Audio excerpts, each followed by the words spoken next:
Terkhusus untuk video kali ini teman-teman, kalian tidak perlu kaget teman-teman. Pada saat Edis TV menaikkan seorang yang mengaku wanita muslim ya. Nah sekarang bagaimana isi dari percakapan ini? Luangkan waktu kalian sebelum kita memulai video ini. Teman-teman harap siapkan tempat ternyaman kalian karena durasinya agak lumayan panjang, dan siapkan konsentrasi tinggi.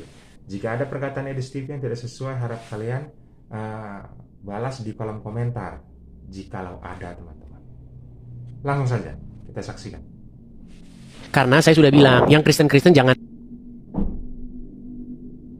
naik, karena mereka maksa naik, akhirnya ngantrinya jadi panjang, jadi susah orang mau naik. Oke, Nur Cahaya Muslim. Aku sebenarnya Muslim, Bang. Sebenarnya coba jangan bernapas dulu, karena begini, suaramu begini loh, gitu. Coba agak jauhkan dulu, jauhkan mikrofonnya. Gini. Ah ya, udah. Saya dengar kok, jangan terlalu dekat. Oke. Iya, dengar. Apa maksudnya sebenarnya Muslim? Muslim, aku dari lahir Muslim. Nah, cuman tempat kerja aku, kawan-kawan aku tuh banyak Kristen, dan aku sering kan kayak bos aku mau ibadah, aku disuruh tuliskan untuk temanya aku mau pakai ibadah nanti malam. Dan secara nggak langsung aku mempelajarin. Dan setelah bimbang di hati saya itu udah lama. Aku keluar dari tema ya Bang ya, ini masalah pribadi saya. Terus kurang lebih setahun lah aku menonton Bang Edis TV. Nah di situ aku mulai berani. Yang sudah lama aku pendam itu sudah sekitar 10 tahunan. Cuman aku nih jadinya kayak ngambang, Islam enggak, Kristen belum disahkan di Kristen, keluarga besarku Muslim. Dan aku sendiri pribadi udah gak ngikutin di syariat-syariat Islam itu sendiri. Jadinya aku nih bingung. Cuman beberapa teman saya banyak yang mendukung, mau ngajak untuk membaptis dan segala macam. Cuman saya sendiri belum punya keberanian untuk keluarga besar saya gitu loh Bang. Baik. Jadi banyak wanita-wanita seperti Anda ya, Kak Nur Cahaya. Tiap hari hampir di sini sekarang sudah banyak orang yang bersuara karena selama ini tidak berani bersuara. Tapi di channel saya ini tidak boleh ngaku-ngaku. Nggak boleh ngaku-ngaku. Kalau cuma ngaku-ngaku semua orang bisa. Muhammad juga bisa kalau cuma ngaku-ngaku. Nah, sekarang begini. Coba apa buktinya bahwa Anda Muslim, kemudian Anda sudah ragu dengan agama Islam? Coba bacakan satu surat kah atau bacaan sholat kah? Coba silakan. Ya, sholat 5 waktu hafal, sholi fardu, maghribi salasar, kaatim mustaqbilal kiblati ada alillahi ta'ala. Yasin pun aku hafal. Coba surat Yasin, coba. Yasin wal Qur'anil hakim, innaka laminal mursalin, ala siratil mustaqim, tanzilal azizir rahim. Sah, sudah cukup. Sudah cukup, sah. Coba, apa yang membuat Kak Nur sekarang nggak berat sih, cuman nggak berat. Berarti tinggal masuk Kristen aja. Berat, hati saya memang udah mau, cuman keluarga besar saya bakal dikucilkan, saya pasti bakal dibuang dari keluarga besar saya. Memang saya udah curhat sama beberapa teman Kristen saya, itu memang akan menjadi suatu perjalanan hidup kamu yang ibaratnya Tuhan Yesus aja bisa disalib. Itu penyalipan itu, ibaratnya kamu harus bisa melalui itu. Dan cuman pada dasarnya, pada kenyataannya nggak segampang itu gitu.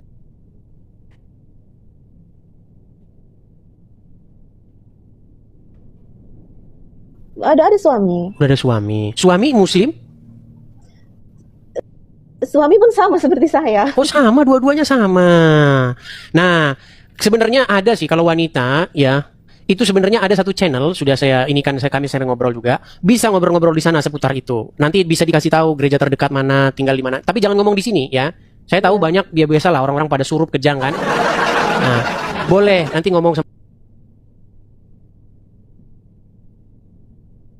tulis Kristen. Di KTP Islam aja nggak apa-apa. Daripada nanti warisan hilang. Saya memang masih KTP saya masih Islam. Di KTP tidak apa-apa tertulis Islam. Nanti kalau dibikin Kristen nanti warisan hilang loh. Biar saja KTP-nya yang Islam. Biarin aja yang beragama Islam KTP-nya, orangnya jangan beragama Islam. Gitu. Jadi bagaimana caranya? Kita itu harus cerdik.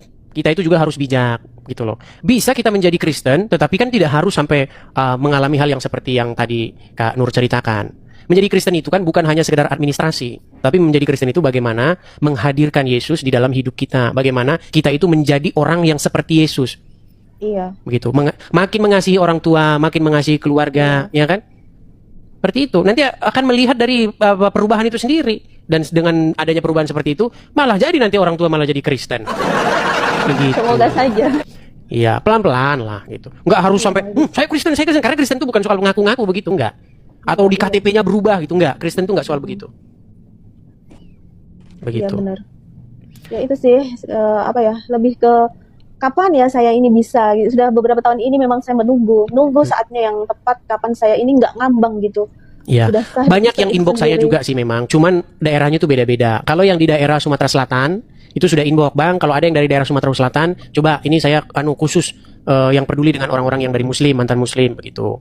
Cuman daerah-daerah lain juga ada, Tangerang ada. Nah, cuman nanti Kak Nur di mana nanti boleh nanti inbox nanti saya kasih ini. Ada satu channel itu kumpulan perempuan-perempuan di sana yang mantan Muslim-Muslim pada kumpul di situ tuh, tempatnya Kak Yuli. Oh iya, Boleh nanti gabung-gabung cerita di sana sesama kaum wanita kan begitu. boleh. Tapi intinya sudah nggak percaya lagi dengan agama Islam ya? Udah, Sudah nggak percaya udah beberapa tahun saya ninggalkan kayak sholat dan lain-lain udah enggak. Ya, Banyak bagus lah. kekecewaan saya di Islam itu sendiri. Betul. Saya lulusan dari MTS, Sekolah Islam, terus MTS. SMA juga di Islam dulu. Iya. Apa hal-hal boleh cerita nggak hal-hal yang membuat Kak Nur ini akhirnya meninggalkan agama Islam? Banyak dari awal saya kerja itu udah sampai sekarang udah berhenti kerja itu bos saya sendiri emang Kristen dan secara nggak langsung kadang minta tolong saya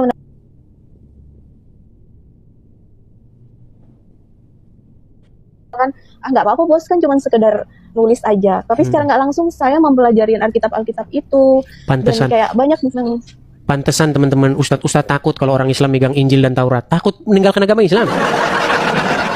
Iya. salah. Padahal Banyak di kayak- Al-Quran jelas dikatakan di dalam Taurat dan Injil terdapat kebenaran, tapi ustadz takut. Nah, Iya, dan kayak banyak kayak waktu saya sekolah di sekolah pesantren, kayak hal-hal yang sudah besar nih kan ku ingat jadinya kayak hal bodoh yang pernah aku pelajarin. Apa itu? Hal-hal kayak ya misalnya ini pembelajaran tentang apa hubungan intim suami istri itu saya dari SMP kelas 3 di MTS kelas 3 itu udah diajarkan. Dan itu mendetail sekali. Nanti kalau kalian sudah bersuami istri, kalau sudah masuk bareng suami mau masuk jangan kalian gini jangan ya. Kalian tuh berat baca saudara bahasanya ini. Sampai segitunya Kalian harus bahasanya? Iya, itu ustadzku sendiri yang ngajar dan masih ingat Berat, jelas di otak. teman-teman. Dia bilang gini, Hmm. kalau sudah keenakan jangan teriak kayak gitu ya, tapi baca subhanallah walhamdulillah wala ilaha illallah dan sebutlah nama Nabi Muhammad sallallahu alaihi wasallam. Ingatkan itu ke nabi kita. Jadinya kayak kita kalau berhubungan dengan suami istri jangan merasakan kenikmatan yang enak, tapi merasakan Mengikuti, menyebut Muhammad. menyebut sunnah Rasul kita, menyebut nama nabi kita. Memang. Itu kayak Teman-teman ketika bahasan bodoh orang sekali Islam ya. ini memang ya seputar-seputar itu ya teman-teman ya. Karena memang ustadznya langsung coba ya kalian dengarkan lagi ya. Ini paling senang saya dengar ceramah ini. Pernah dengarkan? Yang ada dalam surga adalah pesta seks. Minta maaf, karena inilah yang kita tahan-tahan di dunia. Inilah yang kita tahan-tahan di dunia. Dan kenikmatan terbesar yang diberikan Allah Subhanahu wa Ta'ala di surga adalah pesta seks. Iya. Nah, Aku sendiri kalau dengar ceramah yang model-model kayak gitu kayak langsung enak jijik gitu loh. Apalagi banyak sekali kejadian-kejadian yang ustadz cabulin santri-santriwatinya. Kayak gitu iya saya kan juga heran ya. jadinya Ini jijik semacam gitu. ini semacam satu fenomena yang sudah terjadi terus menerus. Bahkan zaman saya masih kecil, saya masih ingat. Saya masih kecil dulu. Saya masih ingat dulu. Itu Pak Haji kasusnya memperkosa santri-santrinya di penjara itu. Zaman saya masih kecil. Bayangin, saya sudah dengar berita itu. Pak Haji ini di penjara gara-gara melecehkan santri-santrinya. Udah tahun 2025 masih terus-terusan terjadi. Tapi yang saya heran kenapa ibu-ibu masih saja mengantarkan anak-anaknya ke pondok pesantren. Iya. Sudah tahu kejadian begitu, ibu-ibu. Apa kalian tidak khawatir nanti anak kalian mengalami hal yang tidak baik? Saya mengatakan, coba bawalah anak kalian itu ke sekolah yang jelas. Nanti dibawa ke santri nanti gimana? Karena menurut ajaran Muhammad boleh seseorang itu walaupun sudah tua, sudah 50 tahun lebih begitu, boleh menikahi anak di bawah umur. Apa mau itu terjadi kepada anak Anda? Nah, dan sebenarnya itu ada sih pelajaran Islam yang mungkin mengajarkan hal-hal yang baik. Tapi di luar dari itu semua kayak ajaran yang sangat menohok dan menjijikkan itu diulang-ulang itu diceramahkan. Itu yang bikin saya kayak enek gitu loh. Dan kayak seolah-olah sedikit-sedikit bawa-bawa agama, sedikit-sedikit bawa nama agama. Dan bahkan teman-teman di sekeliling saya sendiri, emak-emak sendiri, sok-sok suci, sok-sok baik, tapi munafik bawa-bawa nama agama itu paling nggak suka sekali. Ya, karena begini Kak Nur, orang Islam itu bukan dia kalau korupsi banyak. Pejabat-pejabat negara kita, pejabat-pejabat kita yang duduk di pemerintahan-pemerintahan, kalau yang korupsi namanya Muhammad, namanya sangat Islami. korupsi. Kalau yang Angelina namanya Sonda korupsi. Berhijab. Coba Angelina Sonda ya, setelah dia mualaf pakai jilbab, takut makan babi. Tapi kalau korupsi lanjutkan. Saya cuma mau bilang begini, orang Islam itu kenapa sih takutnya itu cuma makan babi? Tapi kalau korupsi, gosip, gibah,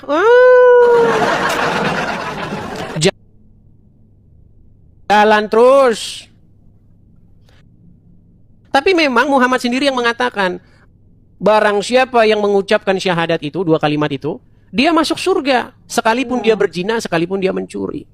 Nah, dan surga itu ada 7 tingkatan. Surga ke-1, ke-2, ke-3, ke-4 sampai ke-7. Dan mereka di surga itu katanya, di surga mereka itu diberikan gadis-gadis yang berpayudara besar. Itu enak sekali aku melihatnya, mendengar. Banyak orang Islam tidak tahu itu loh Kak Nur. Bahwa Allah itu akan memberikan rewardnya berupa gadis-gadis yang susunya gede. Nah. Tapi Muslim nanti bilang, orang ini memfitnah. Ya gimana kamu tidak katakan saya memfitnah? Orang kamu baca Arabnya, nggak kamu baca terjemahannya? Kenikmatan yang tidak didapat di dunia. Jadi saya sarankan kepada teman-teman Muslim, kalau baca Quran, bacalah artinya. Kan ada lagunya itu. Tombo ati ono 5 perkarane. Sing pertama baca Quran dan maknanya disuruh membaca. Biar apa? Biar tahu kamu bahwa di situ tertulis bahwa kamu akan diberikan gadis-gadis dengan payudara yang besar. Gimana? Betul.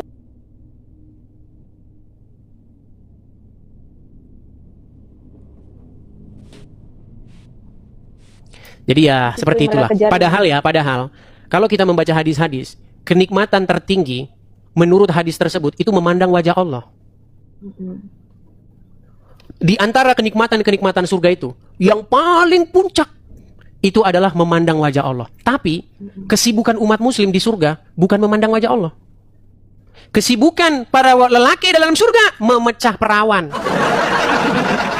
Jadi ternyata mereka tidak suka memandang wajah Allah. Itu membuktikan bahwa umat muslim di surga pun melakukan perbuatan yang musyrik.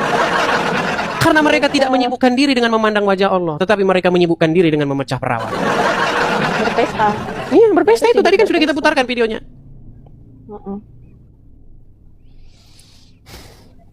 Apakah mereka sambil memandang wajah Allah sambil memecah perawan? Saya juga nggak ngerti. Apakah Allah menjadi penonton? Apakah Allah membawa kamera yang sangat besar? Syuting nih, lihat nih umatku. Mereka sedang sibuk memecah perawan. Nah, disuting kan sama Tapi kalau saya bilang begitu, dibilang, "Bang, bahasamu kok seperti itu sih?" Tapi kan memang benar. Banyak benernya. Makanya disitulah saya kurang ininya dari meragukan hal-hal yang seharusnya kita lebih pelajari ke hal-hal yang positif, yang baik-baik.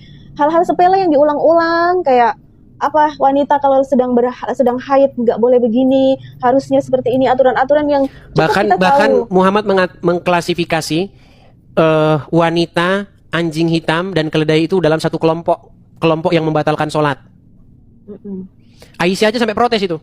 Mengapa kamu samakan kami kaum wanita dengan anjing, katanya. Loh, ada ayatnya. Bagaimana Aisyah berkata demikian? Nih, ntar ya, saya tunjukkan ya. Ntar.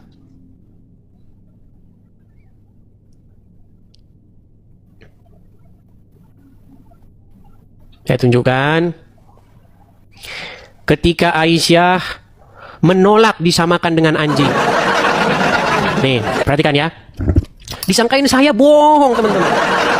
Ketika istri Rasulullah yang menolak perempuan disamakan dengan keledai dan juga anjing, ada juga nih, saya bacakan. Aisyah adalah sosok kritikus hadis ulung. Banyak kisah Aisyah yang mengkritik beberapa periwayat hadis yang dilakukan oleh sahabat. Beberapa hadis yang diriwayatkan tersebut biasanya dianggap oleh Aisyah kurang lengkap atau sang sahabat tersebut kurang memahami konteks. Nih, saya bacakan ya. Nih. Dikisahkan dalam Al-Jabah apa ini ya? Iradi dan seterusnya ditulis oleh Badruddin dan seterusnya dikisahkan dari Abu Hurairah, Umar, Ali bin Abi Thalib dan seterusnya. Perhatikan apa kata Aisyah. Ada sebuah hadis berkata begini, 3 hal yang dapat membatalkan sholat seseorang, yaitu perempuan, keledai, dan anjing hitam. Mendengar hadis tersebut, Aisyah kemudian marah kepada Abu Hurairah karena telah menyamakan perempuan dengan keledai dan anjing hitam. Tapi Aisyah mau marah gimana yang ngomong Muhammad? Yang ngomong Muhammad. Aisyah berkata, betapa buruknya kalian yang menyerupakan kami dengan keledai dan anjing. Nah loh. Jadi mau pilih mana? Mau pilih Aisyah apa mau pilih Muhammad? Kalau mau ikut Aisyah, ikutin omongan Aisyah. Kata Aisyah, Allah tidak pernah dilihat oleh dia selain daripada menuruti hawa nafsunya Muhammad. Serba salah, serba salah.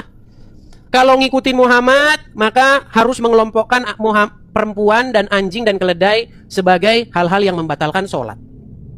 Kalau ngikutin Aisyah, Aisyah ngomong, aku tidak pernah melihat Tuhanmu, Tuhannya Muhammad, selain daripada begitu cepat menuruti hawa nafsunya Muhammad. Dilema. Benar. Begitu. Oke, kita kasih kesempatan kepada yang lain ya, Kak Cahaya Nur. Nur Cahaya. Boleh Bang Ades. Oke, saya turunkan dulu ya. Terima kasih, selamat malam. Nah, jadi seperti itu teman-teman, hasil perdebatannya yang berujung seperti sharing ya teman-teman ya. Nah, ini baik sekali jika kalian mendapatkan ilmu dari sini, coba kalian resapi teman-teman. Ataupun jikalaupun ada masih pertanyaan yang apakah ini benar atau sesuaikah dengan apa yang saya miliki, coba kalian cross check lagi untuk kebenarannya, seperti itu teman-teman. Nah, jadi setiap apa yang kita lihat, saya tidak akan pernah untuk menganggapan itu negatif, tetapi saya pilah-pilah nih. Saya pilah-pilah dan saya lihat ada ilmunya yang bisa berguna bagi saya cross check dulu teman-teman. Nah, kalau berguna dan itu benar, saya terapkan dalam kehidupan saya. Nah, sekian dulu videonya. Kalian bisa juga tinggalkan komentar kalian di kolom komentar ya teman-teman ya. Tapi tidak ada penghujatan apapun. Kita toleransi harus kita junjung tinggi di negara Indonesia ini. Nah, sekian dulu videonya. Bagi teman-teman yang belum subscribe, nyalakan juga loncengnya agar tidak ketinggalan video dari Terang Dunia. Salam damai, salam kasih.